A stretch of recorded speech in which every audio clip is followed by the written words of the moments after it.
ब्रज की भूमि पर सुबह का सूरज जैसे ही उगा, यमुना किनारे की ताजी हवा पेड़ों के पत्तों को छूती हुई बहने लगी। कभी यही हवा राधा और कृष्ण के खेल, हंसी और प्रेम की साक्षी हुआ करती थी। लेकिन समय कब किसे कहाँ ले जाए, यह कोई नहीं जानता। ब्रज के वही पथ जहाँ ग्वालबाल नाचते थे, वही रासस्थल जहाँ कृष्ण बंसी बजाया करते थे, सब वैसा ही था, पर उनमें बसने वाले लोग बदल चुके थे। कृष्ण अब द्वारका के राजा थे और राधा अब अपने जीवन के उत्तरार्ध में थी। राधा का मन वर्षों से कृष्ण के नाम में डूबा हुआ था। उनका जीवन वही था, कृष्ण में पूर्ण समर्पण।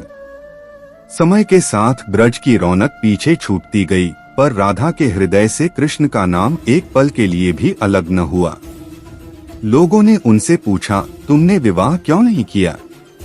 तुम अकेली क्यों रहती हो? राधा बस मुस्कुरा देती और कहती, जिसका मन कृष्ण में बस जाए, उसे किसी और सहारे की आवश्यकता नहीं रहती। ब्रज के लोग राधा को एक देवी की तरह मानते थे। राधा का जीवन सौम्य, शांत और करुणा से भरा था। वे अब किसी महल में नहीं रहती थीं, बल्कि एक छोटे से आश्रम में रहने लगी थीं, जंगलों के बीच, यमुना किनारे, जहां शांति के अलावा कुछ भी नहीं था।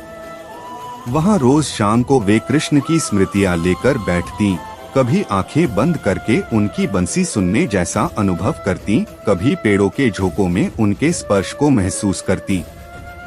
लेकिन उम्र अब अपना प्रभाव दिखाने लगी थी। शरीर दुर्बल हो रहा था, कदम धीमे हो रहे थे, आवाज थकने लगी थी। और एक दिन मन ही मन राधा ने निर्णय लिया, अब समय आ गया है कि मैं अपने कृष्ण से अंतिम बार मिल लूं। कहते हैं, प्रेम यदि सच्चा हो तो उसे किसी मार्गदर्शन की आवश्यकता नहीं होती। राधा बिना किसी को बताए ब्रज से निकल पड़ी। उनका शरीर कमजोर था, पर मन में अपार शक्ति थी। वे यमुना किनारे चलती गईं, जंगलों से गुजरी, पहाड़ियों को पार किया। रास्ता कठिन था, लेकिन प्रेम की ज्वाला शरीर की कमजोरी पर भारी पड़ जाती है। कई दिन का सफर था। लोग उन्हें रास्ते में देखकर पूछते, माताजी कहाँ जा रही हैं? राधा बस इतना कहती, अपने कान्हा के पास। जब वे द्वारका पहुंची, तो यह शहर बिल्कुल अलग था। समुद्र किनारे बसा विशाल साम्राज्य, सोने और मणियों से बनी सड़कों और प्रासादों से चमकता हुआ। यहाँ के लोग उन्हें पहचान न सके, पर राधा को पहचानने की आवश्यकता भी नहीं थी। वे मन में कृष्ण को ही लिए आई थीं। महल के बाहर राधा ने किसी से कहा, मैं द्वारका के राजा कृष्ण से नहीं, उस कृष्ण से मिलना चाहती हूँ जिसे ब्रज की गोपियाँ पूजती थीं। मुझे राजमहल का सम्मान नहीं चाहिए, बस उनके दर्शन चाहिए। द्वारपालों को लगा कोई वृद्ध साध्वी होंगी जो दर्शन करना चाहती हैं। उन्होंने कृष्ण को सूचना दी। जैसे ही यह बात कृष्ण तक पहुंची कि कोई वृद्धा उन्हें ब्रज के नाम से पुकार रही है, कृष्ण समझ गए, यह राधा ही हैं। कृष्ण ने तुरंत आने का निर्णय लिया। उन्होंने सोचा कि महल में बुलाने से चकाचौंध भरा वातावरण राधा को असहज कर देगा, इसलिए वे स्वयं साधारण वस्त्र पहनकर बाहर आए। वर्षों बाद राधा ने कृष्ण को देखा। समय ने कृष्ण पर भी असर डाला था। वे अब राजा थे, पर आंखों की चमक वही थी जो कभी यमुना किनारे राधा को देखकर दिखती थी। राधा ने कृष्ण को देखा और उनकी आंखों में जीवन भर का प्रेम उमड़ आया। लेकिन अब वह प्रेम वैसा नहीं था जैसा युवावस्था में था। अब वह तपस्या जैसा शांत, गहरा और पूर्ण था। कृष्ण ने राधा से कहा, चलो मैं तुम्हें अपने उपवन में ले चलता हूँ। वहाँ शांति है, हवा है, प्रकृति है, वैसी ही जैसी कभी ब्रज में होती थी। राधा ने सिर हिलाया। वे दोनों साथ चलते गए। किसी ने उन्हें राजा और किसी ने साध्वी नहीं समझा, बस दो आत्माएं समझी जो वर्षों बाद मिल रही थीं। कृष्ण का वह उपवन अत्यंत सुंदर था। समुद्र की लहरें दूर से सुनाई देती थीं, पेड़ हवा से झूम रहे थे, पक्षियों की आवाज माहौल को कोमल बना रही थी। वहीं एक छोटे से चबूतरे पर राधा को बैठाया गया। कृष्ण उनके समीप बैठे। दोनों के बीच कुछ देर मौन छाया रहा, एक ऐसा मौन जिसमें शब्दों की आवश्यकता नहीं थी।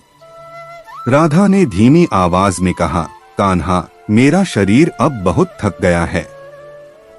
मैं यहाँ इसलिए आई हूँ कि अपने अंतिम क्षण तुम्हारे साथ बिताऊं। तुमसे दूर अब और नहीं रह सकती। कृष्ण की आंखें नम हो गईं। उन्होंने कहा, राधे, तुम्हारे बिना मेरा जीवन भी अधूरा है। लेकिन हर आत्मा को अपनी यात्रा पूरी करनी होती है। राधा ने मुस्कुराकर कहा, मेरी यात्रा तुम्हारे चरणों से शुरू हुई थी और अब उन्हीं में पूर्ण होगी। राधा की यह बात सुनकर कृष्ण ने अपनी बंसी निकाली, वही बंसी जिसकी धुन पर ब्रज थिरक उठता था, वही बंसी जिसके स्वर से यमुना लहराने लगती थी, वही बंसी जिसे सुनकर राधा दौड़कर चली आती थी। कृष्ण ने बंसी बजाना शुरू किया। शुरुआत में धुन धीमी थी, जैसे वर्षों की दूरी मिट रही हो। धीरे धीरे धुन गहरी होती गई। हवा में एक आध्यात्मिक कंपन पैदा होने लगा। पेड़ों के पत्ते भी मानो स्थिर होकर सुनने लगे। राधा की आंखें बंद होने लगीं। उनके चेहरे पर शांति उतर आई, ऐसी शांति जिसे वर्णन में नहीं बांधा जा सकता। कृष्ण जानते थे कि जैसे ही वे बंसी रोक देंगे, राधा का जीवन भी रुक जाएगा। इसलिए वे बजाते रहे, तब तक बजाते रहे जब तक धुन खुद उनके भीतर से फूटती रही। राधा पूरी तरह संगीत में डूब चुकी थीं। उनके होठों पर हल्की सी मुस्कान थी और चेहरा दिव्य आभा से भरा था। कुछ क्षण बाद राधा की सांसें हल्की होने लगीं। कृष्ण ने बंसी की गति धीमी की, पर रोकी नहीं। राधा ने आंखें खोलीं, कृष्ण के चेहरे को आखिरी बार देखा। उनकी आंखों में अपार प्रेम, वियोग और पूर्ण समर्पण था। वे धीरे से बोली, कान्हा, अब मैं जा रही हूँ।